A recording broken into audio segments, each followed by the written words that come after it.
The landscape of voting rights has changed in the last couple of years by seeing an increase in misinformation, disinformation, and some aggressive challenges to the systems that we have for voting. That have given rise to some of the unique kinds of work that we're building at Chicago Lawyers Committee for Civil Rights.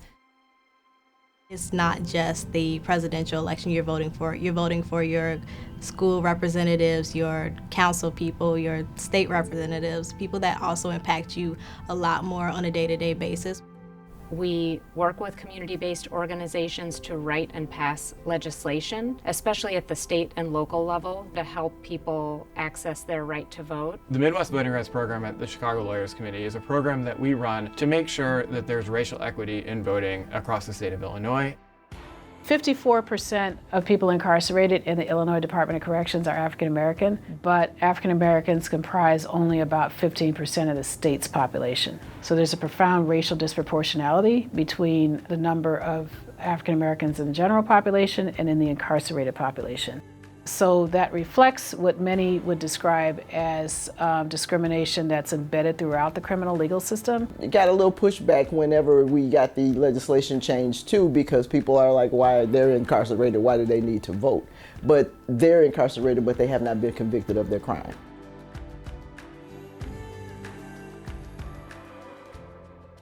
They're equipped through their experiences in ways that most of us are not. And that makes them able to vote on the political aspect, particularly in Cook County, where we vote for most of our judges. When one is in jail, doesn't have access to the internet, and can't just look something up. Getting access to reliable, nonpartisan, fact-based information is tricky. Oftentimes we see organizations focus on bigger picture types of reforms or ideas, but not being so directly connected into the communities and to the people that are experiencing the problems on the ground. We see stories from voters all the time of them showing up somewhere and maybe there was a door locked, or maybe there was an improper request for an identification by a security guard in a building, or maybe there was some real problematic intimidation happening. We have effectively responded to many of those situations. What we want to do first and foremost is hear a community out on what is their model to try to build power. We need to be flexible as lawyers who have valuable tools to bring. We push for systemic change and laws to make sure that voting is equitable. The Election Protection Program is a national coalition of organizations that run a number of programs to ensure people can have access to the polls. And we also supervise a field program of volunteers that serve as poll watchers across mostly Illinois and some parts of Indiana as well. The goal is to ensure that, again, everybody has access to the polls. The 866-R-VOTE hotline is a number that anybody can call at any time and talk to somebody or leave a message describing an issue that they're facing when they're going to vote. Anybody can call at any point of the year, and a lawyer on the line will help and give information and correct and help them find a solution. We have the chance to partner with incarcerated and returning community members to strengthen voting rights as well, including through Know Your Rights civics trainings all across the state in Illinois prisons.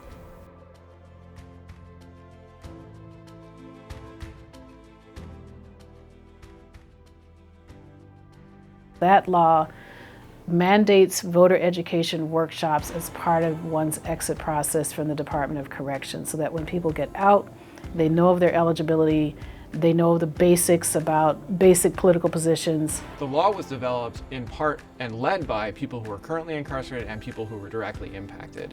CLC was one of the earlier relationships we built from the beginning. We worked on housing campaigns, educational campaigns, anything around voting rights acts and bills, city, state, and local. We work with UCRO on a number of voting related issues, from redistricting to legislative change, and right now we're working with them to help identify and develop what a state level voting rights act in Illinois looks like. It's working with school improvement, whether it's working in housing. This is a great relationship to have with Chicago Lawyers Committee because it continues to build trust. We've seen federal courts, one decision after another, chip away at the Voting Rights Act.